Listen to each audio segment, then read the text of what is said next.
പ്രിയപ്പെട്ട സഹോദരങ്ങളെ, സഹോദരിമാരെ, നമ്മുടെ ജീവിതത്തിൽ നമ്മളെല്ലാവരും ഇഷ്ടപ്പെടുന്ന ഒരു കാര്യമാണ് നമ്മുടെ മുഖത്ത് നോക്കിയിട്ട് നമ്മൾ നല്ലവനാണെന്ന് പറയുന്നത്. അത് പ്രായമുള്ളവരാണെങ്കിലും കുട്ടികളാണെങ്കിലും രോഗികളാണെങ്കിലും ചെറിയവരെന്നോ വലിയവരെന്നോ വ്യത്യാസമൊന്നുമില്ല. എല്ലാവർക്കും ഇഷ്ടമുള്ള കാര്യമാണ് ഈ ഓ നല്ലവനാ, ഓള് നല്ലവളാന്ന് പറയുന്നത് കേൾക്കാൻ. അതിന് അർഹതയൊന്നും വേണമെന്നൊന്നുമില്ല. ഈ നാട്ടിലെ ഉപ്പമാരുടെ ഇടയിൽ ഏറ്റവും നല്ല മനുഷ്യനാണ് ആ പിതാവെന്ന് ഒരു പിതാവിൻ്റെ മുഖത്ത് നോക്കി പറയുമ്പോൾ ആ മനുഷ്യന് വല്ലാത്ത ഒരു സന്തോഷമാണ്. ഈ നാട്ടിലെ ഉമ്മമാരുടെ ഇടയിൽ ഏറ്റവും നല്ലൊരു ഉമ്മയാണെന്ന് പറഞ്ഞ് ഈ വാഴ്ച കേൾക്കാൻ വന്ന ഒരു ഉമ്മാനെ കാണിച്ചിട്ട് ഒരാൾ പറഞ്ഞാൽ അവർക്ക് വലിയ സന്തോഷം. എൻ്റെ പ്രിയപ്പെട്ട സഹോദരങ്ങളെ, പറയുകയാണ് ഈ കാണുന്ന കുട്ടി നല്ല പഠിക്കുന്ന കുട്ടിയാ, നല്ല മോന എന്നൊക്കെ ഇങ്ങനെ പറയുന്നത് കേൾക്കാൻ നമുക്ക് വല്ലാത്ത ഒരാഗ്രഹമാണ്. അത് വലിയൊരു സന്തോഷമുള്ള കാര്യമാണ്. എന്നാൽ എൻ്റെ പ്രിയപ്പെട്ട സഹോദരങ്ങളെ, നമ്മൾ ജീവിച്ചിരിക്കുന്ന കാലത്ത് നമ്മുടെ മുഖത്ത് നോക്കിയിട്ട് നമ്മൾ നല്ലവനാണു എന്ന് പറഞ്ഞാൽ നമ്മളെക്കുറിച്ച് ജനങ്ങൾ നല്ലത് പറയുന്നത് കൊണ്ട് നമുക്ക് ദുനിയാവിൽ വലിയ ആഖിറത്തിൽ വലിയ പ്രയോജനമൊന്നുമില്ല. നമ്മളെ നോക്കിയിട്ട് നമ്മൾ നല്ലവരാണെന്ന് പറയുന്നത് കൊണ്ട് അതൊരു മനസ്സിനൊരു ആനന്ദം, ഒരു സുഖം. സിറാജ് ഉസ്താദ് വലിയ വാഴ്ച പറയുന്ന ആളാ എന്ന് പറയുന്നത് കേൾക്കുമ്പോൾ എനിക്കൊരു സുഖം, അത്രയേ ഉള്ളൂ. അപ്പൊ നമ്മുടെ മുഖത്ത് നോക്കിയിട്ട് നമ്മൾ നല്ലവരാ നല്ലവരാ നല്ലവരാ എന്ന് പറയുമ്പോൾ എൻ്റെ പ്രിയപ്പെട്ടവരെ, അത് കേൾക്കാനൊരു സുഖം അത്രമാത്രമേ ഉള്ളൂ. എന്നാൽ എൻ്റെ പ്രിയപ്പെട്ട സഹോദരങ്ങളെ, ജീവിച്ചിരിക്കുന്ന സമയത്ത് നമ്മുടെ മുഖത്ത് നോക്കിയിട്ട് നല്ലവനാണെന്ന് പറയുന്നത് കൊണ്ട് നാളെ ആഖിറത്തിൽ വലിയ പ്രയോജനമൊന്നുമില്ല. നമ്മൾ പറയിപ്പിക്കണം, എല്ലാവരും നമ്മുടെ മുഖത്ത് നോക്കിയിട്ട് നമ്മൾ നല്ലവനാണെന്ന് പറയണം. അങ്ങനെ പറയുന്നത് കൊണ്ട് പ്രയോജനമുണ്ടാകുന്നത് എപ്പോഴാണ്? നിങ്ങളുടെ ഇവിടത്തെ പള്ളിയുടെ മിനാരത്തിൽ ഒരു ദിവസം വിളിച്ചു പറയും, ഇന്നാ ലില്ലാഹി വ ഇന്നാ ഇലൈഹി റാജിഊൻ. നീ മരണപ്പെട്ടു പോയെന്ന് ഈ പള്ളിയുടെ മിനാരത്തിൽ ഒരു ദിവസം വിളിച്ചു പറയും. അന്ന് നിന്റെ വീട്ടിലേക്ക് ജനങ്ങൾ മുഴുവനും, ഈ നാട് മുഴുവനും നിന്റെ വീട്ടിലേക്ക് കടന്നു വരും. താർപ്പകട്ടും കസേര നിരത്തും പടച്ചവനെ ഉത്തരവാദിത്തം ഏറ്റെടുക്കും. വീടിന്റെ പരിസരത്ത് ചൂടുവെള്ളം തയ്യാറാകും. അങ്ങനെ ആണുങ്ങളും പെണ്ണുങ്ങളും എല്ലാം നിന്റെ വീട്ടിലേക്ക് കടന്നു വന്നു. അവസാനം എൻ്റെ പ്രിയപ്പെട്ടവരെ, നിന്റെ ജനാസ എടുത്തുകൊണ്ട് വീടിന്റെ സൈഡിൽ കൊണ്ടുപോയി മലർത്തിക്കിടത്തി. അവിടെ നിന്ന് നിന്റെ ശരീരത്തിലെ വസ്ത്രങ്ങൾ മുഴുവനും അഴിച്ചു മാറ്റി, നജസ്സുകൾ മുഴുവനും ഒഴിവാക്കി, നഖത്തിനടിയിലെ അഴുക്കുകൾ പോലും എടുത്തു കളഞ്ഞ് നിന്റെ ജനാസ നല്ലതുപോലെ കുളിപ്പിച്ചു, സുഗന്ധമിട്ട വെള്ളമൊഴിച്ചു. എൻ്റെ പ്രിയപ്പെട്ടവരെ, നല്ലതുപോലെ ഒന്നുപിടിപ്പിച്ച് തുടച്ച് വൃത്തിയാക്കി നിന്നെ ആ വെള്ള തുണിയിലേക്ക് പൊതിയുന്ന ഒരു ദിവസം എനിക്കും നിങ്ങൾക്കും വരാനുണ്ട്. അന്ന് വീടിന്റെ ആ റൂമിന്റെ പുറത്തേക്ക് ഒരാൾ ഇറങ്ങി നിന്നിട്ട് പറയുന്നു, എല്ലാവരും ഒന്ന് മാറി നിൽക്കുക. അങ്ങനെ എല്ലാവരും ഒന്ന് മാറി നിൽക്കാൻ പറഞ്ഞു. എത്ര തിരക്കുണ്ടെങ്കിലും അന്ന് എല്ലാവരും മാറി നിൽക്കും. എന്നിട്ട് ആ റൂമിന്റെ അകത്ത് നിന്ന് പടച്ചവനെ, അതാ കുഞ്ഞുങ്ങളെ എടുത്തുകൊണ്ട് വരുന്നത് പോലെ നിന്നെ എവിടെ നിന്ന് ചുമന്നുകൊണ്ട് വരികയാ. വീടിന്റെ അകത്തേക്ക് കൊണ്ടുവന്ന് വിരിച്ചിട്ടിരിക്കുന്ന 3 കഷ്ടം വെള്ള തുണിയുടെ മുകളിൽ കൊണ്ടുവന്ന് നിന്നെ മലർത്തിക്കിടത്തുകയാണ്. അന്ന് ഈ നാട് മുഴുവനും, ഈ നാട്ടുകാർ മുഴുവനും നിന്റെ വീട്ടിലേക്ക് കടന്നു വന്നിരിക്കുകയാ. ഈ നാട്ടുകാർ മുഴുവനും നിന്റെ വീട്ടിലേക്ക് കടന്നു വന്നിരിക്കുന്നു. പടച്ചറപ്പേ, അന്നെല്ലാവരും നിന്റെ വീട്ടിലേക്ക് കടന്നു വന്ന് 3 കഷ്ടം വെള്ള തുണിയിൽ നിന്റെ ജനാസ പൊതിയുകയാ.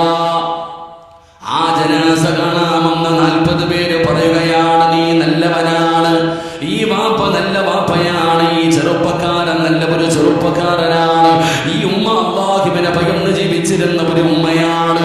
എന്നാ ജനാസ നിസ്കരിക്കാൻ വരുന്ന, നിന്റെ മയ്യത്ത് കാണാൻ വരുന്ന 40 പേര് പറഞ്ഞാൽ അതുകൊണ്ട് നാളെ ആഖിറത്തിൽ പ്രയോജനമുണ്ടോ? അതുകൊണ്ട് ഈ വാഴ്ച കേൾക്കാൻ വന്നവരോട് പറയുകയാണ്, ഈ സദസ്സിലിരിക്കുന്ന എൻ്റെ പ്രിയപ്പെട്ടവരോട് പറയുകയാ, നമ്മുടെ ജീവിതത്തിലെ ഏറ്റവും വലിയ മോഹം സ്വർഗത്തിൽ പോകണമെന്നാണ്. അതിനുവേണ്ടിയാണ് കഷ്ടപ്പെടുന്നത്, അതിനുവേണ്ടിയാണ് നിസ്കരിക്കുന്നത്. ഏത് നന്മ ചെയ്താലും നമ്മൾ അല്ലാഹുവിനോട് പറയുന്നത് സ്വർഗം വേണമെന്നല്ലോ. എല്ലാവരും സ്വർഗത്തിൽ പോകാൻ കൊതിക്കുമ്പോ അല്ലാഹുവിന്റെ പ്രവാചകൻ സല്ലല്ലാഹു അലൈഹി വസല്ലമ തങ്ങൾ പറയുകയാ, മന്നസിനാ അലൈഹി അർബഅതു ഖൈറാ വജബതു ലഹുൽ ജന്നാ.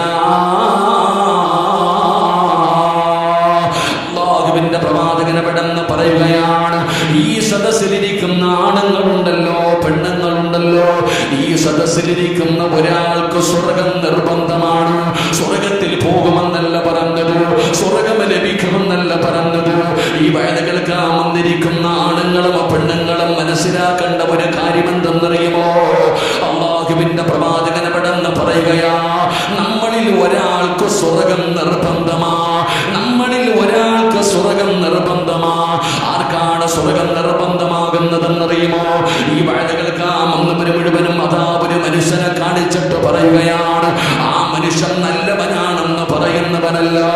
ഈ പെണ്ണുങ്ങൾ മുഴുവനും വഴുതകിടം ഇറങ്ങി പോകുമ്പോ ഒരു പെണ്ണിനെ കാണിച്ചിട്ട് പറയുന്ന ഇവള് നല്ലവളാണ് എന്നീ വഴുത കേൾക്കാമെന്നവര് പറയുന്ന പെണ്ണല്ല. ആർക്കാണ് സ്വർഗം നിർബന്ധമാകുന്നതെന്നറിയുമോ? അല്ലാഹുവിന്റെ റസൂല് പറയുകയാണ്, മന്നസിനാ അലൈഹി അർബഅതു ഖൈറാ വജബതു ലഹുൽ ജന്നാ. ഖാല നബിയുനാ റസൂലുള്ളാഹി സ്വല്ലല്ലാഹു അലൈഹി വസല്ലമ തങ്ങൾ പറയുന്നു, ഈ സദസ്സിലിരിക്കുന്ന ഒരാൾക്ക് സ്വർഗം നിർബന്ധമാണ്. അല്ലാഹു ആ ഒരാളിൽ നമ്മളെ പെടുത്തുമാറാകട്ടെ, അല്ലാഹു ആ ഒരാളിൽ നമ്മളെ പെടുത്തുമാറാകട്ടെ. ആ സ്വർഗം നിർബന്ധമായ മനുഷ്യനാരാ? ആ സ്വർഗം നിർബന്ധമായ പെണ്ണേതാ? ഇതെല്ലാവരും ഈ വഴുത കേൾക്കാൻ വന്ന എല്ലാവരും ഒരാളെ കാണിച്ചിട്ട് പറയുന്ന നല്ലവനാ നല്ലവനാ മഹാനാ, ഓനല്ല. എല്ലാവരും നല്ലവനാണെന്ന് പറയുന്നവനല്ല. ഈ സദസ്സിലിരിക്കുന്ന ഒരാൾക്ക് സ്വർഗം നിർബന്ധമാണ്. ആ ഒരാള് ഞാനാണോ നിങ്ങളാണോ എന്ന് സ്വന്തം ചിന്തിച്ചാൽ മതി. അള്ളാഹു ഭാഗ്യം തരുമാറാകട്ടെ, അള്ളാഹു നമുക്ക് ഭാഗ്യം തരുമാറാകട്ടെ, ഉറക്കപ്പുറം അള്ളാഹു ഭാഗ്യം തരുമാറാകട്ടെ. ആ ഒരാൾ ആരാ? ആ ഒരാൾ ആരാ? ആ ഒരാള് നീ മരണപ്പെട്ടതിന് ശേഷം, നമ്മളെല്ലാവരും ഒരു ദിവസം മരിക്കും. നമ്മൾ മരണപ്പെട്ടതിന് ശേഷം 4 ലക്ഷം പേരോ 40,000 പേരോ 400 പേരോ 40 പേരോ അല്ല, നമ്മൾ മരണപ്പെട്ടതിന് ശേഷം 4 പേര് നമ്മളെ കുറിച്ച് നല്ലത് പറഞ്ഞാൽ നമുക്ക് സ്വർഗം നിർബന്ധമാണെന്ന് മഹാനായ നബിയിന റസൂലുള്ളാഹി. മഹാനായ നബിയിന റസൂലുള്ളാഹി എത്ര പേര് പറഞ്ഞാൽ മതി? എന്റെ കൂടെ കൂടിക്കോ, എത്ര പേര് പറഞ്ഞാൽ മതി? 4 ലക്ഷം പേരൊന്നും പറയണ്ട, ഈ നാട് മുഴുവനും പറയണ്ട. 4 പേര് അല്ലാഹുവേ ഇവൻ നല്ലവനാ ഇവള് നല്ലവളാ എന്ന് 4 പേര് പറഞ്ഞാൽ മതി, നിനക്ക് സ്വർഗം നിർബന്ധമാണെന്ന് നബിയിന റസൂലുള്ളാഹി. അല്ലാഹു നമുക്ക് ഭാഗ്യം തരുമാറാകട്ടെ, അല്ലാഹു നമുക്ക് ഭാഗ്യം തരുമാറാകട്ടെ. നമ്മൾ മരിച്ച 4 പേര് നമ്മളെ കുറിച്ച് നല്ലത് പറയുമോ? നിങ്ങൾ എന്തോ ഇങ്ങനെ വെടികൊണ്ട് തൊലിരിക്കണേ? നമ്മൾ മരിച്ചു കഴിഞ്ഞാൽ നമ്മളെ കുറിച്ച് 4 പേര് നല്ലത് പറയോ? കമ്മിറ്റിക്കാരൊക്കെ ഇരിക്കുന്നുണ്ട്, പ്രസിഡന്റ് സെക്രട്ടറി ഒക്കെ. നമ്മൾ മരിച്ച ഖജാൻജിയൊക്കെ ഇരിക്കുകയല്ലേ? നമ്മൾ മരിച്ച നമ്മളെ കുറിച്ച് ആരെങ്കിലും പറയോ? താത്തമാരെ എല്ലാം ചിരിക്കുന്നുണ്ട്, പറയൂ ഉസ്താദേ, 4 പേര് പറഞ്ഞാൽ പോരെ? എല്ലാവരുടെ മുഖത്തൊരു സന്തോഷം, ഒരു ചിരിയും. എന്തേ 4 പേര് പറഞ്ഞാൽ സ്വർഗം കിട്ടുമല്ലോ. എന്റെ പൊന്നാര കാക്ക, ഏതെങ്കിലും 4 പേര് പറഞ്ഞിട്ട് കാര്യമില്ല. എടാ, കഞ്ചാവ് അടിച്ചിട്ട് നടക്കുന്ന ഒരുത്തം പറയാ നീ മഹാനാണെന്ന് നല്ലവനാണെന്ന് കാര്യമുണ്ടോ? വെള്ളിയാഴ്ച പോലും പള്ളി കയറാത്ത ഒരുത്തം പറയുന്ന ആ പോണ മനുഷ്യൻ നല്ലവനാന്ന് പറഞ്ഞാൽ സ്വർഗം കിട്ടുമോ? ഇല്ല. ഏതെങ്കിലും 4 പേര് പറഞ്ഞിട്ട് കാര്യമില്ല, പറയേണ്ട 4 പേര് പറയണം. അല്ലാഹു ഭാഗ്യം തരുമാറാകട്ടെ. പറയേണ്ടവര് പറയണം. ആരെങ്കിലും ഏതെങ്കിലും 4 പേര് നമ്മൾ നല്ലവനാണെന്ന് പറഞ്ഞിട്ട് കാര്യമില്ല, പറയേണ്ടവര് പറയണം. അള്ളാഹു അവരെ കൊണ്ട് പറയിപ്പിക്കാൻ ഭാഗ്യം തരുമാറാകട്ടെ. അപ്പൊ ആ 4 പേര് ആരാണെന്ന് ഞാൻ പറഞ്ഞു തരാം. നീ എന്ത് വേണേലും കൊടുത്തോ, വീട് വാങ്ങിച്ചു കൊടുക്കോ, കാറ് വാങ്ങിച്ചു കൊടുക്കോ, സ്വർണം വാങ്ങിച്ചു കൊടുക്കോ, എന്നാ ചെയ്തിട്ടാണെങ്കിലും കുഴപ്പമില്ല. ഈ 4 പേരെ ഒന്ന് റെഡിയാക്ക്. ഈ 4 പേരെ നീ ഒന്ന് ക്ലിയറാക്കി വെക്ക്, നിനക്ക് സ്വർഗത്തിൽ പോകാൻ. അള്ളാഹു ഭാഗ്യം തരുമാറാകട്ടെ, അള്ളാഹു ഭാഗ്യം തരുമാറാകട്ടെ. അപ്പൊ 4 പറയാന്ന് ഞാൻ വാക്കൊന്നും പറയില്ല. എനിക്ക് 10:45 വരെ സമയമുണ്ട്. അതിനകത്ത് എത്ര പറയാൻ പറ്റുമോ ഇൻഷാ അല്ലാഹ് അതും പറഞ്ഞിട്ട് ഞാൻ ഒന്നാമത് ഉറങ്ങിയിട്ടില്ല. ഒറ്റയ്ക്ക് വണ്ടി ഓടിച്ചിട്ട് ഞാൻ തിരിച്ച് പള്ളിയിൽ പോകണം. അപ്പൊ അതുകൊണ്ട് ഇൻഷാ അല്ലാഹ് എളുപ്പം നിർത്തും. അള്ളാഹു നമ്മുടെ മജ്‌ലിസ് കബൂലാക്കുമാറാകട്ടെ. പിരിവുണ്ടോ? അവസരമുണ്ട്?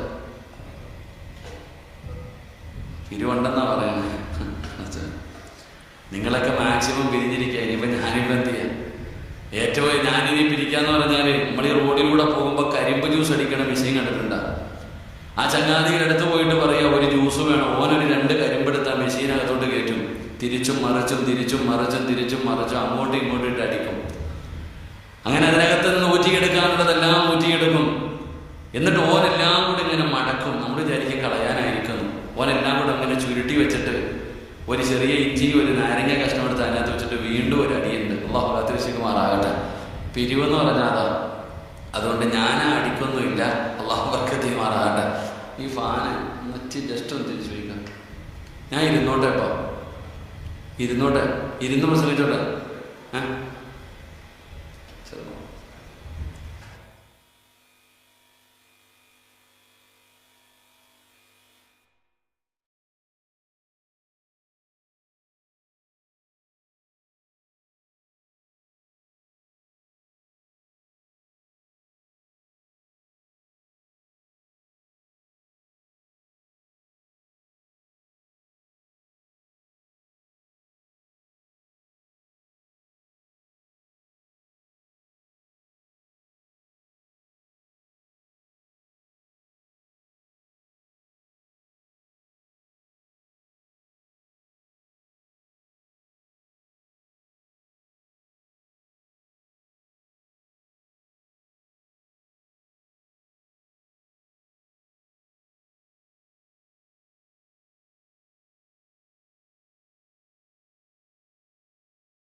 അരുണാണ് ചാട് നമ്മൾ നീക്കി വെച്ചു.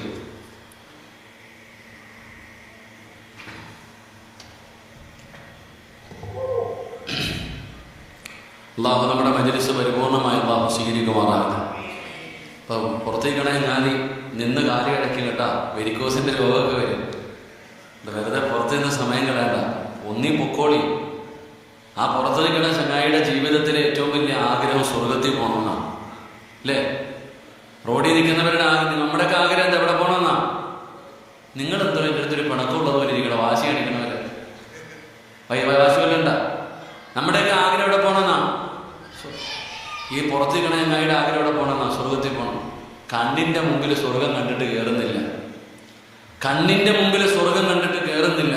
പിന്നെ എങ്ങനെ ആ സ്വർഗത്തിൽ പോവാം? അള്ളാഹു നമ്മളൊക്കെ നന്നാക്കി തരുമാറാകട്ടെ. എൻ്റെ പ്രിയപ്പെട്ട സഹോദരങ്ങളെ, സഹോദരിമാരെ, മഹാനായ ആദരവായ പ്രവാചകൻ നബി മുഹമ്മദ് മുസ്തഫ സ്വല്ലല്ലാഹു അലൈഹി വസല്ലമ തങ്ങൾ 63-ാമത്തെ വയസ്സിൽ പരിശുദ്ധമായ റബീഉൽ അവ്വൽ 12-ന് തിങ്കളാഴ്ച നബിതങ്ങൾ ലോകത്തോട് വിട പറഞ്ഞു. അള്ളാഹുവിന്റെ പ്രവാചകൻ സ്വല്ലല്ലാഹു അലൈഹി വസല്ലമ തങ്ങൾ വഫാത്തായി എന്ന് മദീന അറിയുമ്പോൾ അറിഞ്ഞവർ കരയാൻ തുടങ്ങി. അവിടെ ആണെന്നോ പെണ്ണെന്നോ പ്രായമുള്ളവരെന്നോ കുട്ടികളെന്നോ വ്യത്യാസമില്ല. നബിതങ്ങളുടെ വഫാത്ത് അറിഞ്ഞവർ മുഴുവനും കരയുകയാ. മദീന മുഴുവനും കരയുന്നു. എല്ലാ വീടുകളിൽ നിന്നും നബിതങ്ങളുടെ മരണം അറിയുമ്പോൾ അവരെല്ലാവരും നിലവിളിച്ചുകൊണ്ട് മസ്ജിദ് നബവിയിലേക്ക് ഓടുകയാണ്. ആ മദീനയുടെ അവസ്ഥയെന്ന് പറഞ്ഞാൽ, എടോ, നിങ്ങളുടെ നാട്ടിൽ ഒരാൾ മരണപ്പെട്ട് കഴിഞ്ഞാൽ ആ കുടുംബത്തിൽ ചെന്ന് കരയുന്ന ഒരാളോട് കരയല്ലേ എന്ന് പറഞ്ഞ് സമാധാനിപ്പിക്കാൻ പോലും ഒരാൾ കാണും. ഈ നാട് മുഴുവനും ഒറ്റയ്ക്കിരുന്ന് കരയുന്ന ദിവസം വരില്ല. കരയുന്നവനോട് കരയല്ലേ എന്ന് പറയാനെങ്കിലും ഒരാൾ കാണും. പക്ഷെ നബി സല്ലല്ലാഹു അലൈഹി വസല്ലമ തങ്ങളുടെ വഫാത്തിന്റെ സമയത്ത് അങ്ങനെ കരയല്ലേ എന്ന് പറയാൻ പോലും ഒരാളില്ലായിരുന്നു. കാരണം എല്ലാവരും കരയുകയാണ്. സങ്കടത്തോടെ ഇരിക്കുന്ന ഒരാളോട് കരയല്ലേ എന്ന് പറഞ്ഞൊന്ന് സമാധാനിപ്പിക്കാൻ പോലും ഒരാളില്ല. കാരണം അങ്ങനെ പറയേണ്ട ഒരാളാണ് മഹാനായ സയ്യിദുന അബൂബക്കർ സിദ്ദീഖ് റളിയല്ലാഹു തആല അൻഹു. ആ അബൂബക്കർ സിദ്ദീഖ് റളിയല്ലാഹു തആല അൻഹു മദീനത്ത് പോലുമില്ല, നാട്ടിൽ പോലുമില്ല നബി തങ്ങൾ വഫാത്താകുമ്പോ. പിന്നെ പറയേണ്ട ഒരു സ്വഹാബിയാണ് സയ്യിദുന ഉമർ ഇബ്നുൽ ഖത്താബ് റളിയല്ലാഹു തആല അൻഹു.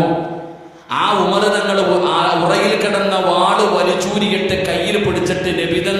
വീടിന്റെ മുമ്പിൽ നടക്കുകയാ. എന്റെ മുത്തുനബി മരിച്ചു എന്ന് പറയുന്നവന്റെ തല ഞാൻ എടുത്തു കളയും. ഉമർ തങ്ങളുടെ അവസ്ഥ ഇതാ. മഹാനായ സയ്യിദുനാ ഉസ്മാൻ ഇബ്നു അഫ്ഫാൻ റളിയല്ലാഹു തആല അൻഹു ബോധം തന്നെ ഇല്ല, തളർന്നു കിടക്കുകയാ. മഹാനായ സയ്യിദുനാ അലി ഇബ്നു അബീ ത്വാലിബ് റളിയല്ലാഹു തആല അൻഹുവിന്റെ നാവ് പോലും അനങ്ങുന്നില്ല. ഞാൻ പറഞ്ഞു വന്നത് സ്വഹാബത്ത് മുഴുവനും വല്ലാത്ത സങ്കടത്തിലാണ്. ആണുങ്ങളും പെണ്ണുങ്ങളും കുട്ടികളും എല്ലാവരും കരച്ചല. എന്റെ പ്രിയപ്പെട്ട സഹോദരങ്ങളെ, നിബിധങ്ങളെ തിങ്കളാഴ്ച സുബഹി കഴിഞ്ഞപ്പോൾ ലോകത്തോട് വിട പറഞ്ഞ പ്രവാചകൻ, ആ പ്രവാചകന്റെ ജനാസ തിങ്കൾ കഴിഞ്ഞു, ചൊവ്വാഴ്ച കഴിഞ്ഞു, ബുധനാഴ്ചയായി 3-ാമത്തെ ദിവസമാണ് ആ ജനാസ കബറടക്കിയത്. എന്തുകൊണ്ടാണ് നിബിധങ്ങളുടെ ജനാസ 3 ദിവസത്തോളം വെക്കാനുള്ള കാരണം എന്താ? എന്റെ പ്രിയപ്പെട്ട സഹോദരങ്ങളെ, പ്രവാചകൻ ലോകത്തോട് വിട പറഞ്ഞു. ഇത് എന്താണ് ചെയ്യേണ്ടത് എന്ന് പറഞ്ഞു കൊടുക്കാൻ ഒരു നേതാവില്ലാത്തത് കാരണം. എന്റെ പ്രിയപ്പെട്ടവരെ, ഒരു പ്രവാചകന് മരണപ്പെട്ടു കഴിഞ്ഞാൽ ആ ജനാസ ആരാണ് കുളിപ്പിക്കേണ്ടത്, എവിടെയാണ് കബറടക്കേണ്ടത്, ആരാണ് കബർ കുടിക്കേണ്ടത്, എന്താണ് ചെയ്യേണ്ടത് എന്ന് പറഞ്ഞു കൊടുക്കാൻ ഒരു നേതാവില്ലാത്തത് കാരണം നബി സല്ലല്ലാഹു അലൈഹി വസല്ലമ തങ്ങളുടെ ജനാസ ഇവിടെ 3 ദിവസത്തോളം വെച്ചു എന്ന ചരിത്രം പറയുകയാ. എന്റെ പ്രിയപ്പെട്ടവരെ, അവസാനം മഹാനായ സയ്യിദുനാ അബൂബക്കർ സിദ്ദീഖ് റളിയല്ലാഹു തആല അൻഹു നബി തങ്ങളുടെ വഫാത്ത് അറിഞ്ഞുകൊണ്ട് മദീനയിലേക്ക് അവിടെ നിന്ന് മടങ്ങി വരികയാണ്. പടച്ചവനെ, അബൂബക്കർ തങ്ങളുടെ പ്രത്യേകത എന്തെന്നറിയുമോ? വലിയ ധൈര്യമില്ലാത്ത സ്വഹാബിയാണ്, വലിയ ധൈര്യമില്ലാ ലോലമായ ഹൃദയത്തിന്റെ ഉടമയാണ്. പക്ഷേ അല്ലാഹു സുബ്ഹാനഹു വ തആല അന്ന് അബൂബക്കർ തങ്ങൾക്ക് ഈമാനികമായിട്ടുള്ള ഒരു ധൈര്യം കൊടുക്കുകയാണ്. മദീന മുഴുവനും മസ്ജിദുൻ നബവിയുടെ പരിസരവും നബി തങ്ങളുടെ വീടിന്റെ പരിസരം മുഴുവനും എല്ലാവരും പൊട്ടിക്കിടന്നുകൊണ്ട് വല്ലാത്ത സങ്കടത്തിൽ നിൽക്കുമ്പോൾ മഹാനായ സയ്യിദുനാ അബൂബക്കർ സിദ്ദീഖ് റളിയല്ലാഹു തആല അൻഹു അവിടുന്ന് കടന്നു വരികയാണ്. പടച്ചവനെ, മിണ്ടാതെ നബിയുടെ വീടിന്റെ അകത്തേക്ക് കയറുകയാണ്. മുത്തുനബിയുടെ ജനാസ അവിടുന്ന് കാണുകയാണ്. പടച്ചവനെ, നബി തങ്ങളുടെ വഫാത്തായെന്ന് മനസ്സിലാവുകയാ. അബൂബക്കർ സിദ്ദീഖ് റളിയല്ലാഹു തആല അൻഹു മസ്ജിദുൻ നബവിയിൽ കയറി നിന്നിട്ട് വിളിച്ചു പറഞ്ഞു, സ്വഹാബാ, അല്ലാഹുവിന്റെ പ്രവാചകൻ ലോകത്തോട് വിട പറഞ്ഞിരിക്കുന്ന സ്വഹാബാ. പടച്ചവനെ, ഉമർ ദാ അബൂബക്കർ തങ്ങൾ അവിടെ നിന്ന് മരണം പ്രഖ്യാപിക്കുകയാണ്. ഒരു നേതാവ് കടന്നു വരികയാണ്, ഒരു നേതൃത്വം കടന്നു വരികയാണ്. അങ്ങനെ വലിയ പ്രമുഖരായ സ്വഹാബത്ത് മുഴുവനും ഒരുമിച്ച് കൂടുകയാണ്. അബൂബക്കർ സിദ്ദീഖ് റളിയല്ലാഹു തആല അൻഹു അവിടെ നിന്ന് തീരുമാനമെടുക്കുകയാണ്. ഒരു പ്രവാചകൻ എവിടെയാണോ വഫാത്താകുന്നത് അവിടെയാണ് കബറടക്കേണ്ടത്. ആരാണ് മയ്യത്ത് കുളിപ്പിക്കേണ്ടത്, ഇവിടെ നിന്നാണ് വെള്ളം കൊണ്ടുവരേണ്ടത്, ആരാണ് കബർ പിടിക്കേണ്ടത്. പടച്ചവനെ, എല്ലാവരും ഒറ്റയ്ക്കൊറ്റയ്ക്കാണ് നിസ്കരിക്കേണ്ടത്. അബൂബക്കർ സിദ്ദീഖ് റളിയല്ലാഹു തആല അൻഹു പറഞ്ഞു കൊടുക്കുകയാണ്. അങ്ങനെ പടച്ചവനെ, ബുധനാഴ്ച വൈകുന്നേരത്തോടുകൂടി അല്ലാഹുവിന്റെ പ്രവാചകൻ സല്ലല്ലാഹു അലൈഹി വസല്ലമ തങ്ങൾ മുത്തുനബിയുടെ സറഫാക്കപ്പെട്ട ജനാസയുണ്ടല്ലോ, പടച്ചവനെ, റൗളാ ശരീഫിന്റെ അകത്ത് കബറടക്കുകയാണ്. പടച്ചറപ്പേ, ഇസ്ലാമിനൊരു നേതാവ് കടന്നു വന്നു. ഇസ്ലാമിന്റെ 1-ാമത്തെ ഖലീഫയായി സയ്യിദുനാ അബൂബക്കർ സിദ്ദീഖ് റളിയല്ലാഹു തആല അൻഹു അവിടുന്ന് ഭരണാധികാരിയാവുകയാണ്. ഇസ്ലാമിന്റെ ഭരണം നടത്തുകയാണ്. 2 വർഷവും 3 മാസവുമാണ് അബൂബക്കർ സിദ്ദീഖ് തങ്ങൾ അവിടുന്ന് പരിപാലനം നടത്തിയത്. പടച്ചവനെ, വർഷങ്ങൾ കഴിഞ്ഞു പോയി. ഒരിക്കൽ അബൂബക്കർ സിദ്ദീഖ് റളിയല്ലാഹു തആല അൻഹുവിന് കിടന്നിട്ടുറക്കം വരുന്നില്ല. വല്ലാത്ത ഒരു ടെൻഷൻ അടിക്കുകയാണ്. എന്താണ് ടെൻഷനിന്റെ കാരണമെന്നറിയുമോ? അബൂബക്കർ തങ്ങൾക്ക് മനസ്സിലായി തന്റെ മരണമെടുത്തെന്ന്, തന്റെ വഫാത്തടുത്തു, തന്റെ മരണമെടുത്തു എന്ന് മനസ്സിലാകുമ്പോ അബൂബക്കർ സിദ്ദീഖ് തങ്ങൾ ചിന്തിക്കുന്നു, പടച്ചവനെ, എന്റെ മരണം അടുത്തിരിക്കുകയാണ്. അതുകൊണ്ട് ഞാൻ മരിക്കുന്നതിന് മുമ്പ് രണ്ടാമതൊരു നേതാവിനെ തെരഞ്ഞെടുക്കണമല്ലോ, രണ്ടാമതൊരു നേതാവിനെ തെരഞ്ഞെടുക്കണമല്ലോ. നബി തങ്ങളുടെ ജനാസ 3 ദിവസത്തോളം വെക്കാനുള്ള കാരണം നേതാവില്ലാത്തത് കാരണമാ. അതുകൊണ്ട് എനിക്ക് ആ അവസ്ഥ വരരുത്. അതുകൊണ്ട് പടച്ചവനെ, ഞാൻ നബി തങ്ങളെ പോലെയല്ലല്ലോ, അഭിപ്രായ വ്യത്യാസങ്ങൾ വരുമല്ലോ. അതുകൊണ്ട് അബൂബക്കർ അബൂബക്കർ സിദ്ദീഖ് റളിയല്ലാഹു തആല അടുത്ത നേതാവിനെ തെരഞ്ഞെടുക്കാൻ തീരുമാനിക്കുകയാണ്. ആരെയാണ് തെരഞ്ഞെടുത്തതെന്നറിയുമോ? മഹാനായ സയ്യിദുനാ ഉമർ ഇബ്നുൽ ഖത്താബ് റളിയല്ലാഹു തആല അൻഹുവിന് അധികാരം കൊടുക്കാൻ തീരുമാനിക്കുകയാണ്. അബൂബക്കർ സിദ്ദീഖ് തങ്ങൾ ചിന്തിക്കുകയാണ്, ഉമറിന് അധികാരം കൊടുക്കാം, അടുത്ത ഖലീഫയായി ഉമറിനെ തെരഞ്ഞെടുക്കാം. പക്ഷേ അബൂബക്കർ തങ്ങൾക്കൊരു ചെറിയ പേടിയുണ്ടോ? എന്താണ് പേടിയെന്നറിയുമോ? ഉമർ ആരാണെന്ന് പഠിച്ചവര് ഉമറിന് വലിയ പരിചയമില്ല. രണ്ടുപേരും എപ്പോഴും കാണാറുണ്ട്, പ്രമുഖരായ സ്വഹാബത്താണ്, എപ്പോഴും രണ്ടുപേരും കാണാറുണ്ട്, ഏത് നല്ല കാര്യത്തിനും വരാറുണ്ട്. പരസ്യമായി നോക്കിയാൽ ഉമർ നല്ലവനാണ്, പരസ്യമായി നോക്കിയാൽ ഉമർ നല്ലവനാണ്. പക്ഷേ രഹസ്യമായ ജീവിതത്തിൽ ഉമറിന്റെ സ്വഭാവം എന്താണെന്ന് എനിക്കറിയില്ലല്ലോ. പരസ്യവും രഹസ്യവും ഒന്നുപോലെയാകണമല്ലോ. നാട്ടുകാരുടെ മുമ്പിൽ മാന്യനാണ്, ഒറ്റക്കായാൽ അവൻ അഹങ്കാരിയാണ്. അങ്ങനെയുള്ളവൻ അധികാരം കൊടുക്കാൻ പാടില്ലല്ലോ. അതുകൊണ്ട് ഉമറിന്റെ രഹസ്യവും പരസ്യവും അറിഞ്ഞിട്ട് തീരുമാനിക്കാം. അതുകൊണ്ട് ഉമറിനെ കുറിച്ച് പഠിക്കാം. അബൂബക്കർ സിദ്ദീഖ് റളിയല്ലാഹു തആല എന്ത് ചെയ്തെന്നറിയുമോ? മഹാനായ സയ്യിദുനാ ഉസ്മാൻ ഇബ്നു അഫ്ഫാൻ റളിയല്ലാഹു തആല ഇവനെ തന്റെ വീട്ടിലേക്ക് വിളിക്കുകയാണ്. എന്നിട്ട് പറഞ്ഞു, ഉസ്മാനേ, എന്റെ മരണമെടുത്തിരിക്കുന്നു ഉസ്മാൻ. അതുകൊണ്ട് അധികാരം അതാ ഉമറിന്റെ കയ്യിൽ കൊടുക്കാൻ ഞാൻ ആഗ്രഹിക്കുകയാണ്. പക്ഷേ എനിക്ക് ഉമറിനെ കുറിച്ച് അറിയില്ല. പരസ്യമായി ഉമർ നല്ലവനാണ്, രഹസ്യമായി ഉമറിന്റെ സ്വഭാവം എന്താണെന്ന് എനിക്കറിയില്ല. അതുകൊണ്ട് നീ പറഞ്ഞു തരണം ഉമറിന്റെ സ്വഭാവം എന്താണെന്ന്. അഖ്ബിർനീ അൻ ഉമർ ഇബ്നുൽ ഖത്താബ്, ഉമറിന്റെ സ്വഭാവം എന്താണെന്ന് നീ എനിക്ക് പറഞ്ഞു തരണം. എന്തുകൊണ്ടാണ് ഉസ്മാൻ റളിയല്ലാഹു തആല ഇവനെ വിളിക്കാൻ കാരണമെന്നറിയുമോ?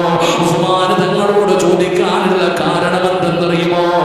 ഉമർ തങ്ങളും ഉസ്മാൻ തങ്ങളും ഫ്രണ്ട്സുകളാ. ഉമർ തങ്ങളും ഉസ്മാൻ റളിയല്ലാഹു തആല ഇവര് രണ്ടുപേരും ചങ്കുകളാണോ? ഇവര് രണ്ടുപേരും കൂട്ടുകാരാണോ? ഒരു കൂട്ടുകാരന്റെ സ്വഭാവം കൂട്ടുകാരൻ അറിയുമല്ലോ. അതുകൊണ്ടാണ് ഉമർ തങ്ങളുടെ സ്വഭാവത്തെ കുറിച്ച് അറിയാൻ ഉസ്മാൻ എന്ന് പറയുന്ന സ്വഹാബിയോട് ചോദിക്കുന്നു, അഖ്ബിർനീ അൻ ഉമർ ഇബ്നുൽ ഖത്താബ്, നിന്റെ കൂട്ടുകാരനായ ഉമറിന്റെ സ്വഭാവം എന്താണ്? ആ ഉമറിനെ കുറിച്ച് നിന്റെ അഭിപ്രായം എന്താണ്? അവൻ അല്ലാഹുവിനെ പേടിച്ച് ജീവിക്കുന്നവനാണോ? അവന് പരസ്യവും രഹസ്യവും അല്ലാഹുവിനെ ഭയന്ന് ജീവിക്കുന്നവനാണോ? എന്തായാലും നീ സാക്ഷി പറയണം. ഉസ്മാനെ, നീയാണ് സാക്ഷി പറയേണ്ടത്. ഉസ്മാൻ റളിയല്ലാഹു തആല പറഞ്ഞ മറുപടി എന്തെന്നറിയുമോ? വല്ലാഹി ഇന്ന സരീറതഹു ഖൈറൻ മിൻ അലാനിയാ. നിന്റെ കൂട്ടുകാരനായ ഉമറിന്റെ സ്വഭാവം എന്താണെന്ന് പറഞ്ഞു തരാൻ ഉസ്മാൻ തങ്ങളോട് അബൂബക്കർ തങ്ങൾ ചോദിച്ചപ്പോ അവിടെ പറഞ്ഞു കൊടുത്ത മറുപടി എന്തെന്നറിയുമോ? ഈ ലോകം മുഴുവനും അടക്കി ഭരിക്കുന്ന രാജാതിരാജനായ പരിക്കുറിച്ചപ്പാറോട് ലോകത്തിന്റെ ദിവനായ പടച്ച റബ്ബിനെ കൊണ്ട് തന്നെയാണ് സത്യം. വല്ലാഹി ഇന്ന സരീറതഹു ഖൈറൻ മിൻ അലാനിയാ. എന്റെ കൂട്ടുകാരൻ നല്ലവനാ, ധൈര്യമായിട്ട് അധികാരം കൊടുക്കുക.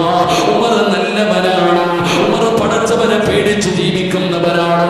ഞാനാണ് സാക്ഷി പറയുന്നത്, ഞാനാണ് സാക്ഷി പറയുന്നത്. മഹാനായ ഉസ്മാൻ തങ്ങൾ അവിടെ പറഞ്ഞു കൊടുത്തെന്ന ചരിത്രം പറയുമ്പോ ഈ വാഴ കേൾക്കാമെന്നവര് നീ മരിച്ചു കഴിഞ്ഞാൽ നാളെ പടച്ച റബ്ബിന്റെ മുമ്പിൽ വന്നിട്ട് ഇവൻ നല്ലവനാണെന്ന് പറയേണ്ടത് നാട്ടുകാരല്ല, നിന്റെ കൂടെ നടന്ന നിന്റെ കൂട്ടുകാരനാ, നിന്റെ ആത്മാർത്ഥ സുഹൃത്ത് പറയണം, നിന്റെ ഏറ്റവും അടുത്ത ഫ്രണ്ട് പറയണം, അങ്ങനെ നിന്റെ കൂട്ടുകാരി പറയണം, എടാ ചെറുപ്പക്കാരാ, ഇവൻ എന്റെ ചങ്കാണെന്ന് പറയുന്ന കൂട്ടുകാരുണ്ടല്ലോ, ആ ചങ്ക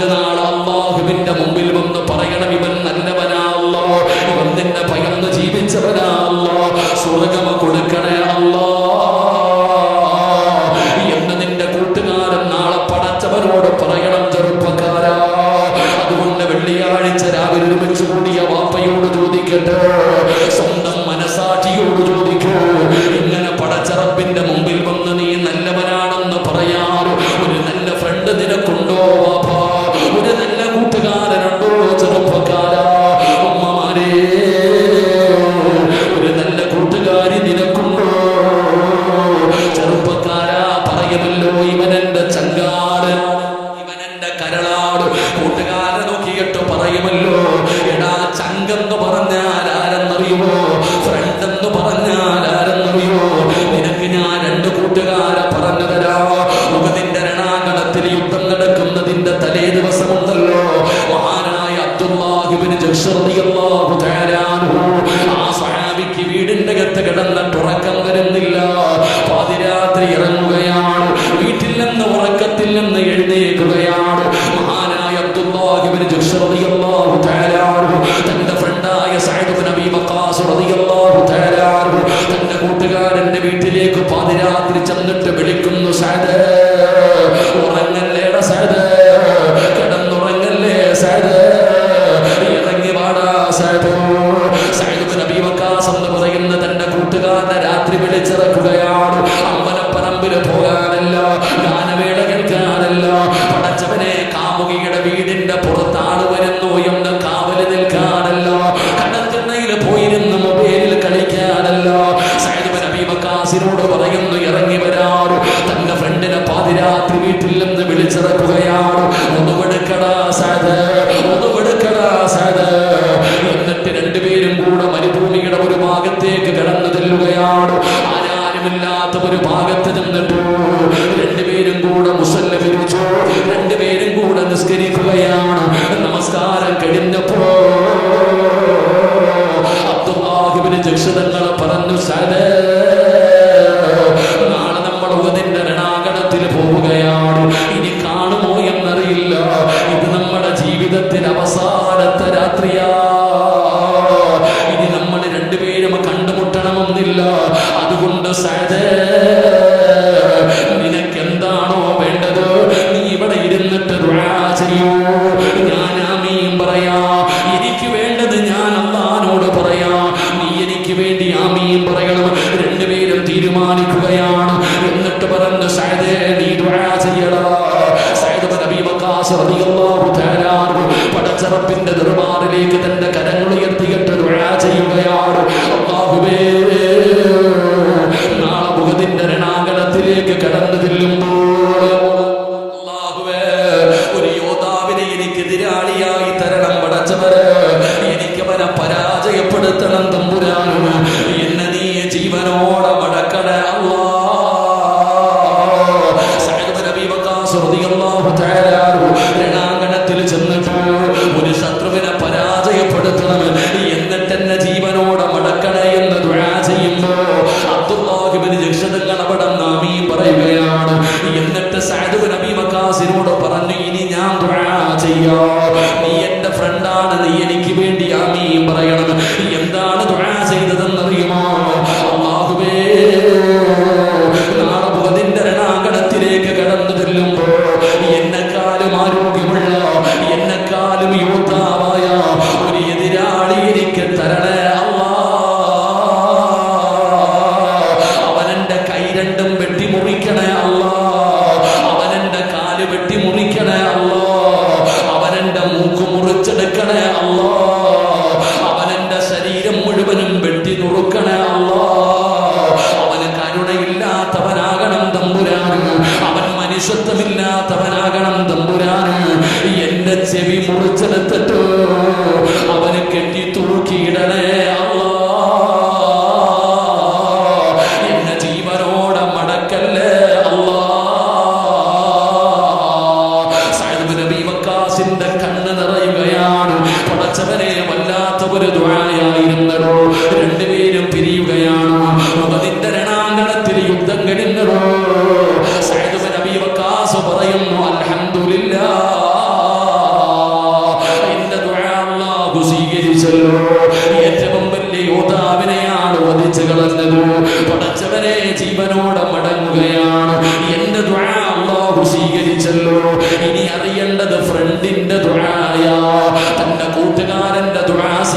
മരിച്ചോ എന്നറിയണമല്ലോ. സഅദ് ബിൻ അബീ വഖാസ് റളിയല്ലാഹു തആല അൻഹു ഓടുകയാണ്.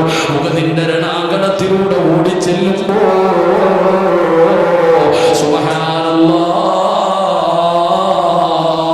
തന്റെ കൂട്ടുകാരൻ മരണത്തോട് മല്ലടിച്ചുകൊണ്ട് കിടക്കുകയാണ്. കാല് രണ്ടും കാണാനില്ല ചെറുപ്പക്കാരോ, കൈ കാണാനില്ല ചെറുപ്പക്കാരോ, മൂക്ക് മുറിച്ചെടുത്തിട്ടുണ്ട്, ശരീരത്തിൽ ഇനി വെട്ടുകൊള്ളാൻ ഒരു സ്ഥലവുമില്ല. സഅദ് ബിൻ അബീ വഖാസ് തങ്ങൾ നോക്കുമ്പോ ചെവി ഇങ്ങനെ കെട്ടി തൂക്കിയിട്ടിരിക്കുകയാണ്. മരണത്തോട് മല്ലടിച്ചുകൊണ്ട് കിടക്കുന്ന തന്റെ ഫ്രണ്ടിന്റെ ചാരത്തു സഅദ് ബിൻ അബീ വഖാസ് തങ്ങൾ ചെന്നിരിക്കുകയാണ്. അപ്പോഴാണ് അബ്ദുല്ലാഹ് ഇബ്നു ജഹ്ശ് തങ്ങൾ പറഞ്ഞു, സഅദ്, നാളെ അല്ലാഹുവിന്റെ മുമ്പിൽ ചെല്ലുമ്പോ എനിക്ക് അല്ലാഹുവിനോട് പറയാം, എന്റെ കാല് കൊടുത്തെന്ന്, എന്റെ കൈ കൊടുത്തെന്ന്, എന്റെ ചെവി കൊടുത്തെന്ന്, എന്റെ മൂക്ക് കൊടുത്തെന്ന്, എന്റെ ശരീരം കൊടുത്തെന്ന് എനിക്ക് അല്ലാഹുവിനോട് പറയാമല്ലോ. നീയാണടാ സാക്ഷി, നീയാണടാ സാക്ഷി. നീ അല്ലാഹുവിനോട് പറയണം ഞാൻ നല്ലവനാണെന്ന്. നീ പടച്ചവനോട് പറയണം ഞാൻ നല്ലവനായിരുന്നെന്ന്, ഞാൻ പറഞ്ഞത് മുഴുവനും സത്യമായിരുന്നു എന്ന്. നീ അല്ലാഹുവിനോട് എനിക്ക് വേണ്ടി സാക്ഷി പറയണേ സഅദ്. എനിക്ക് നീ സ്വർഗം വാങ്ങിത്തരണം സഅദ്. നീ അല്ലാഹുവിനോട് പറയണം ഞാൻ നല്ലവനായിരുന്നെന്ന്. നീ വേണം പടച്ചവനോട് പറഞ്ഞിട്ടോ എനിക്ക് സ്വർഗം വാങ്ങിത്തരേണ്ടത് എന്ന് അബ്ദുല്ലാഹ് ഇബ്നു ജഹ്ശ് എന്ന് പറയുന്ന സ്വഹാബി സഅദ് ബിൻ അബീ വഖാസ് എന്ന് പറയുന്ന തന്റെ കൂട്ടുകാരനോട് പറഞ്ഞു കൊടുക്കുമ്പോ ഇതാണ് അല്ലാഹ് പറഞ്ഞത്, വകദാലിക ജഅൽനാകും ഉമ്മതൻ വസതൻ ലിതകൂനൂ ശുഹദാ അലന്നാസ്. അല്ലാഹുവിന്റെ വിശുദ്ധമായ ഖുർആൻ പറയുകയാ, സാക്ഷി പറയണം ചെറുപ്പക്കാരാ, സാക്ഷി പറയണം പെങ്ങള്. അതുകൊണ്ട് നിരന്നിരിക്കുന്നവരോട് പറയുകയാണ്, നീ മരിച്ചു കഴിഞ്ഞ നാളെ പടച്ചറപ്പിന്റെ കോടതിയിൽ അല്ലാഹുവിന്റെ മുമ്പിൽ ചെല്ലുമ്പോ നിന്റെ കൂടെ രാവും പകലും തിന്നും കുടിച്ചും ആസ്വദിച്ചും സുഖിച്ചും ഏത് കാര്യത്തിനും കൂട്ടു നിൽക്കുന്ന നിന്റെ സുഹൃത്തുണ്ടല്ലോ, അവൻ അല്ലാഹുവിനോട് പറയണം നീ നല്ലവനാണെന്ന്. പറയുമോ വാപ്പാ, പറയുമോ വാപ്പാ, പറയുമോ പെങ്ങളോ? അവള് നിന്റെ തോളത്ത് കൈയിട്ട് നടക്കുന്നവളാണ്, നിന്റെ കൂടെ നടന്ന് കളിയും ചിരിയും തമാശയുമായി നടക്കുന്നവനാണ്. അവൻ ഇപ്പൊ പറയും നീ നല്ലവനാണെന്ന്, നാട്ടുകാരുടെ മുമ്പിൽ പറയും നീ മഹാനാണെന്ന്. എന്നാ ഈ ചങ്കുമായിട്ട് നീ ഒന്ന് പിണങ്ങി നോക്കൂ. എന്റെ ഉമ്മയോട് പറയുകയാണ്, നിന്റെ ഫ്രണ്ടുമായിട്ട് നീ ഒന്ന് പിണങ്ങി നോക്കൂ. നടു റോഡിൽ ഇറങ്ങി നിന്നിട്ട് നിന്റെ കഥ വിളിച്ചു പറയുമോ, നിന്റെ സർവ്വതം വിളിച്ചു പറയുകയാ. അതുകൊണ്ട് എന്റെ പ്രിയപ്പെട്ടവരെ ചിന്തിക്കേണ്ട കാര്യം എന്താണ്? ജീവിതത്തിൽ ഒരിക്കലെങ്കിലും നിന്റെ ഫ്രണ്ട് നിന്നോട് ചോദിച്ചിട്ടുണ്ടോ നീ തഹജ്ജുദ് നിസ്കരിച്ചിട്ടുണ്ടോ എന്ന്? ഇന്ന് സുബഹിക്ക് പള്ളിയിൽ കണ്ടില്ലല്ലോ, നീ ഖുർആൻ പാരായണം ചെയ്തോ, നീ ഇന്ന് സ്വലാത്ത് പറഞ്ഞോ? എന്തേ നിന്റെ ജീവിതത്തിൽ ഒരിക്കലെങ്കിലും നിന്റെ കൂടെ നടക്കുന്ന കൂട്ടുകാരൻ ചോദിച്ചിട്ടുണ്ടോ? ചോദിക്കാറില്ലോ. അവൻ നല്ലവനായാലല്ലേ ചോദിക്കുന്നത്. കണ്ണാടി നന്നായാൽ ചങ്ങാതി നന്നായാ കണ്ണാടി വേണ്ടെന്നാണ്. ചങ്ങാതി നല്ലവനാകണം, ഫ്രണ്ട്ഷിപ്പ് വേണം ചെറുപ്പക്കാരോ. പെങ്ങളോട് പറയുന്നു ഫ്രണ്ട്ഷിപ്പ് നല്ലതാണ്, ഫ്രണ്ട്ഷിപ്പിന് വല്ലാത്ത പ്രതിഫലമാണ്. എന്റെ പ്രിയപ്പെട്ടവരെ, ഫ്രണ്ട്ഷിപ്പിന് പ്രതിഫലമുണ്ടെന്ന് ലോകത്ത് പറഞ്ഞ ഒരേ ഒരു മതം അല്ലാഹുവിന്റെ പരിശുദ്ധമായ ദീനാ. ഫ്രണ്ട്ഷിപ്പിന്റെ പ്രതിഫലം എന്തെന്നറിയുമോ? കൂട്ടുകാർക്ക് അല്ലാഹു തരുന്ന പ്രതിഫലം എന്തെന്നറിയുമോ? അല്ലാഹുവിന്റെ പ്രവാചകൻ സ്വല്ലല്ലാഹു അലൈഹി വസല്ലമ തങ്ങൾ പറയുകയാ, നാളെ പടച്ചറപ്പിന്റെ കോടതിയിലോ നാളെ പടച്ചറപ്പിന്റെ കോടതിയിൽ ഒരു സിംഹാസനം കൊണ്ടുവന്ന് വെൽക്കുകയാണ്, ഒരു സിംഹാസനം കൊണ്ടുവന്ന് വെക്കുകയാണ്. നിബിധങ്ങൾ അതിന്റെ മഹത്വം പറയുകയാണ്. ആ സിംഹാസനത്തിന്റെ മഹത്വം നിബിധങ്ങൾ പറയുമ്പോ അല്ലാഹുവിന്റെ റസൂലിനോട് സ്വഹാബത്ത് ചോദിക്കുന്നു, നബിയേ യാ റസൂലല്ലാഹ്, അല്ലാഹുവിന്റെ റസൂലേ, ഈ സിംഹാസനം പ്രവാചകന്മാർക്കുള്ളതാണോ നബിയേ? നിബിധങ്ങൾ പറഞ്ഞു അല്ല. ഇത് ശുഹദാക്കൾക്കുള്ളതാണോ നബിയേ? നിബിധങ്ങൾ പറഞ്ഞു അല്ല. പിന്നെ ആർക്കുള്ളതാ നബിയേ? ഇത് പ്രവാചകന്മാർക്കുള്ളതല്ല, ഇത് ശുഹദാക്കൾക്കുള്ളതല്ല. പിന്നെ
അല്ലാഹുവിന് വേണ്ടി സ്നേഹിച്ച രണ്ട് ഫ്രണ്ടുകൾക്കുള്ളതാ.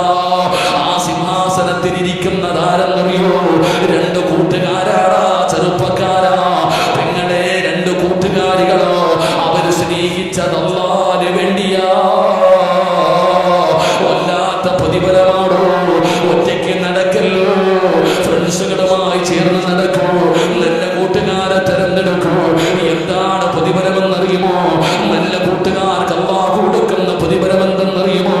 ഇസ്രാഫീൽ എന്ന് പറയുന്ന മലക്ക് സൂറെന്ന് പറയുന്ന കാകടത്തിന് രണ്ടാമത് മുട്ടുമ്പോ പള്ളിപ്പറമ്പിലെ ഖബറിനകത്ത് നിന്ന് എഴുന്നേറ്റ് വരുന്ന ഒരു ദിവസമുണ്ടോ? പട്ടിയുടെയും പന്നിയുടെയും കഴുതയുടെയും പേപ്പട്ടിയുടെയും നടന്നു വരുന്നവർ, ഇടഞ്ഞു വരുന്നവർ, മുഖത്ത് മാംസമില്ലാത്തവർ, കുഷ്ഠരോഗികളെ പോലെ വരുന്നവർ, ഗുരുമലയോളം വലിപ്പമുള്ള വയറ് വലിച്ചുകൊണ്ട് വരുന്നവർ, അല്ലാഹുവിന്റെ കോടതിയിലേക്ക് ഞാനും നിങ്ങളും എഴുന്നേറ്റ് വരുന്ന ഒരു ദിവസമുണ്ടല്ലോ. ഉടുതുണിയില്ലാതെ ആണുങ്ങളും പെണ്ണുങ്ങളും നഗ്നരായിട്ടോ ചെമ്പിന്റെ തറയിലൂടെ കടന്നു വരുന്ന അല്ലാഹുവിന്റെ കോടതിയുണ്ടല്ലോ. ചിന്തിക്കാൻ കഴിയുന്നില്ല സഹോദരാ. വാഴകേക്കാൻ വന്നിരിക്കുന്ന നിന്റെ ശരീരം വിയർക്കുകയാ. പ്രയാസം വരുന്നില്ലോ. ഇട്ടിരിക്കുന്ന മാക്സിയുടെ ഫർദയുടെ ഉള്ളിലൂടെ വിയർപ്പ് തുള്ളി ഒഴുകുമ്പോ വല്ലാതെ സങ്കടപ്പെടുന്ന ഉമ്മ, വല്ലാതെ പ്രയാസപ്പെടുന്ന പെണ്ണോ. എടോ, നിന്റെ തലയുടെ മുകളിൽ 15 ലക്ഷം കിലോമീറ്റർ മുകളിലാണ് സൂര്യൻ നിൽക്കുന്നത്. ആ സൂര്യൻ അസ്തമിച്ചിട്ട് 10 മണിയായിട്ട് നിനക്ക് ചൂടെടുക്കുന്നെങ്കിലോ ഇതൊക്കെ ചൂടാണോ പാപ്പാ? ഇതൊക്കെ വിയർപ്പാണോ പെങ്ങള്? ചൂടൊക്കെ എവിടെയാണെന്നറിയുമോ? വിയർപ്പൊക്കെ എവിടെയാണെന്നറിയുമോ? ചൂടുള്ള നാളുണ്ട്, ഖിയാമം നാളാ. ചുരുക്കി പറഞ്ഞാൽ എന്തോ ഹാലാ ചൂടാ. വന്തോഷ വണ്ടിയോ ആയി വരുന്നേ കാണാ. ക്ഷീണത്തിനാൽ ഒലിക്കുന്നതാണേ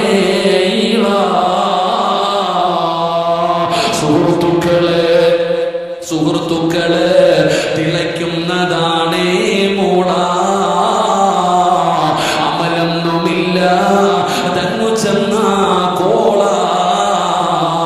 നീ ഇഷ്ടിക കണ്ടിട്ടുണ്ടോ മോന്? പഴയ വീട് കെട്ടിയിരിക്കുന്ന ആ മണ്ണ് കൊണ്ടുണ്ടാക്കി ഇഷ്ടിക നീ കണ്ടിട്ടുണ്ടോ? അതുണ്ടാക്കുന്ന ഒരു ചൂളയുണ്ടടാ ചങ്ങാതി. കട്ട നിരത്തി വെച്ചിട്ട് പച്ചവിറകിട്ട് കത്തിക്കുന്ന ചൂളയുടെ പരിസരത്ത് പോകാൻ വല്ലാത്ത പ്രയാസമാണ്. ആ ചൂളയൊന്നും ഒന്നുമല്ല. ചെറുപ്പത്തിൽ കാളവണ്ടി കണ്ടിട്ടില്ലേ? ചുമട് വലിച്ചുകൊണ്ട് കരുനാഗപ്പള്ളിയിൽ നിന്ന് കാളവണ്ടി പോകുമ്പോ കാളയുടെ വായിലൂടെ പതയും നരയും ഇങ്ങനെ ഒഴുകുന്നത് കണ്ടിട്ടില്ലോ? ഇതുപോലെ നാളെ മനുഷ്യന്റെ വായിൽ നിന്ന് ഒഴുകുന്നത് നിനക്ക് കാണാം. പെങ്ങള്, നീ വീട്ടില് ചോറ് വെക്കുന്നവളല്ലോ. കലത്തിന്റെ അകത്ത് കിടന്ന് ചൂടെങ്ങനെ തിളച്ച് കലത്തിന്റെ മുകളിലൂടെ പുറത്തേക്ക് കവിയാറുണ്ടല്ലോ. നാളെ അല്ലാഹുവിന്റെ കോടതിയിലോ നിന്റെ തലയോട്ടിക്കകത്ത് കിടക്കുന്ന തലച്ചോറുണ്ടല്ലോ, അത് തിളച്ചിട്ട് മുഖത്തുകൂടെ ഒഴുകുന്ന ദിവസമാണ് മസ്സറ. അന്ന് തലയുടെ ഒരു ചാണ് മുകളിലാ. എന്റെയും നിങ്ങളുടെയും തലയുടെ ഒരു ചാണ് മുകളിലോ ഈ സൂര്യനെ അല്ലാഹു ഇറക്കുകയാണ്. തലച്ചോറ് തിളച്ചിട്ട് മുഖത്തുകൂടെ ഒഴുകുകയാണ്. ചെമ്പിന്റെ തറയിൽ ഉടുതുണിയില്ലാതെ നിൽക്കുകയാണ്. അന്നൊരേ ഒരു തണലേ ഉള്ളൂ. അന്നൊരേ ഒരു തണലേ ഉള്ളൂ. ആ തണലെവിടെയാണെന്നറിയുമോ? ഈ ലോകത്തിന്റെ അധിപനായ അല്ലാഹുവിന്റെ അർശിന്റെ താഴെ ഇതുപോലെ ഒരു സ്റ്റേജ് കാണാം. ഇതുപോലെ ഒരു സ്റ്റേജ് കാണാം. അവിടെ വിഐപികളാണ്. 7 വിഐപികൾക്ക് അല്ലാഹു അന്ന് സ്ഥാനം കൊടുക്കുകയാ. 7 വിഐപികൾക്ക് അന്നിരിക്കാൻ പറ്റൂ. 7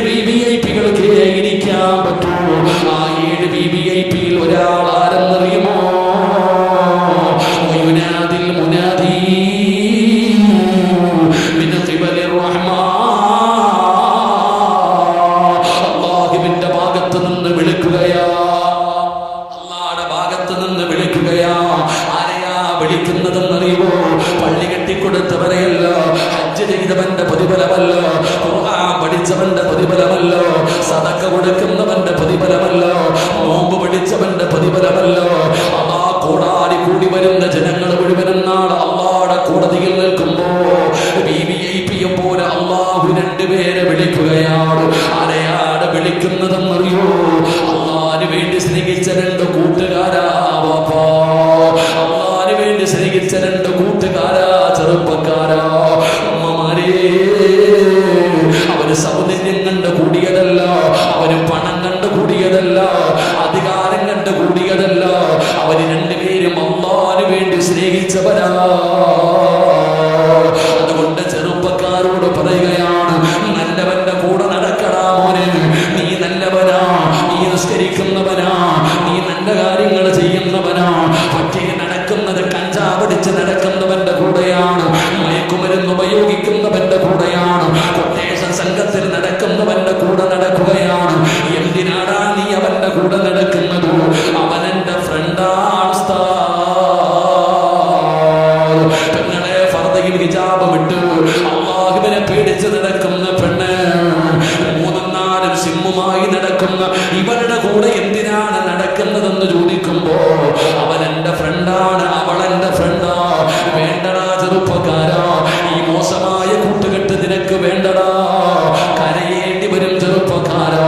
അല്ലാഹുവിന് വേണ്ടി സ്നേഹിച്ചവരോ നാളെ അർശിന്റെ താഴെ അല്ലാഹു വിവിഐപികളെ പോലെ അവരെ വിളിച്ചിരുത്തുമ്പോ ഈ കണ്ടുപിടിക്കുന്നവന്റെ കൂടെ, വൃത്തികെട്ടവരുടെ കൂടെ നടക്കുന്ന നിന്റെ അവസ്ഥ എന്താ?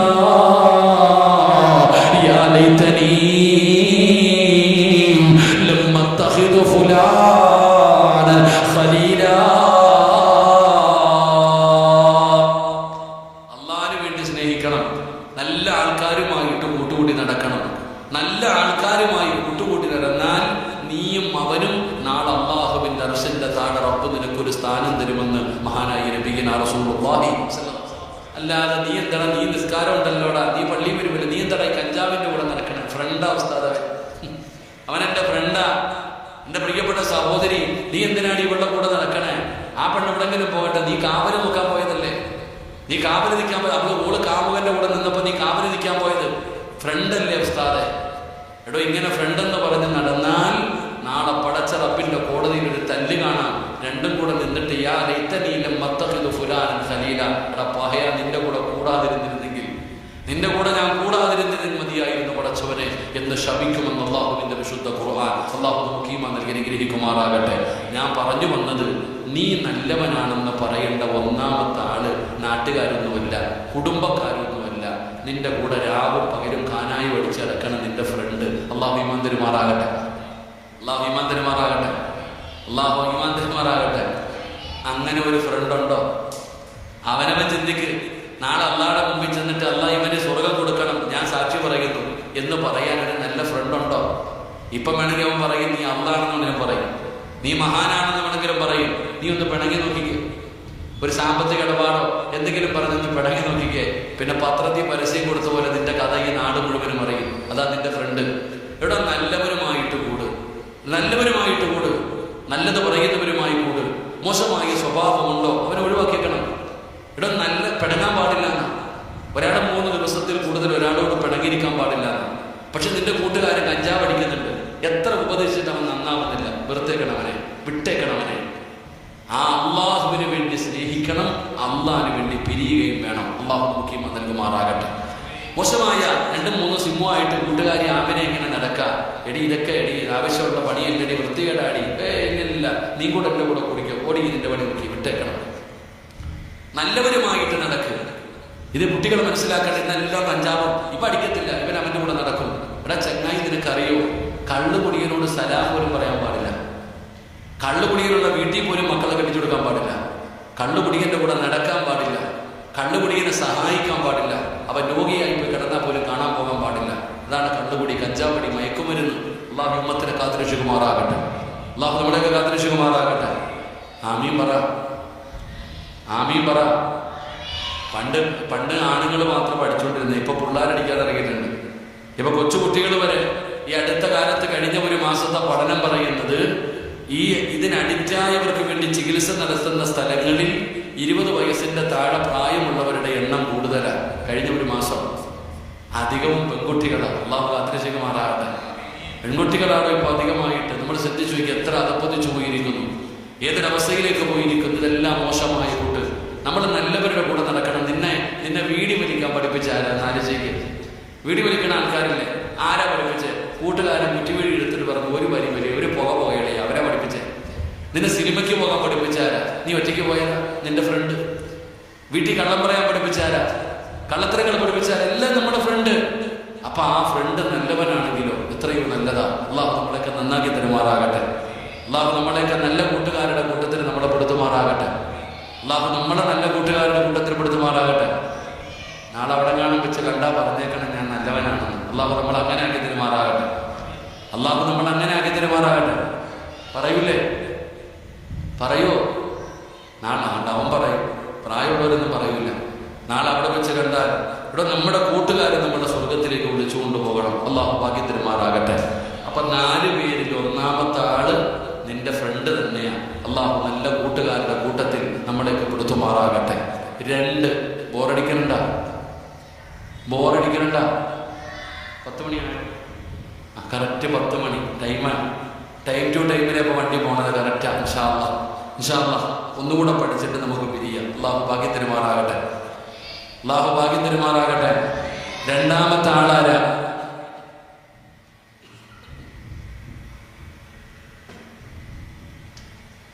ബക്കറ്റ് വരുമുണ്ടോ?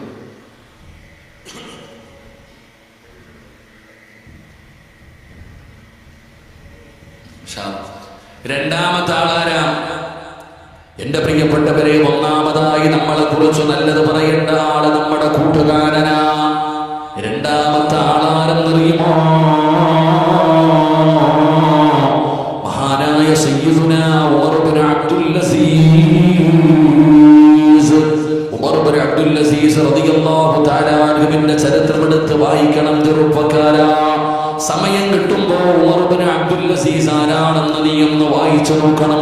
സാധാരണ ഒരു മനുഷ്യനല്ല. പടച്ചറപ്പേ, അല്ലാഹുവിനെ ഭയന്ന് ജീവിച്ച മഹാനാ. ഖബറിനോട് പോലും സംസാരിച്ച മനുഷ്യനാണ് ഉമർ ഇബ്നു അബ്ദുൽ അസീസ്. തങ്ങളോട് ഖബർ പോലും സംസാരിച്ചെന്ന് ചരിത്രം പറയുകയാ. പള്ളിപ്പറമ്പിലെ ഖബർ പോലും ഉമർ ഇബ്നു അബ്ദുൽ അസീസിനോട് സംസാരിച്ചിട്ടുണ്ട്. പടച്ചറപ്പേ, ഉമർ ഇബ്നു അബ്ദുൽ അസീസ് റളിയല്ലാഹു തആല അൻഹുവിന് മനസ്സിനായി തന്റെ മരണമെടുത്തെന്നു. തന്റെ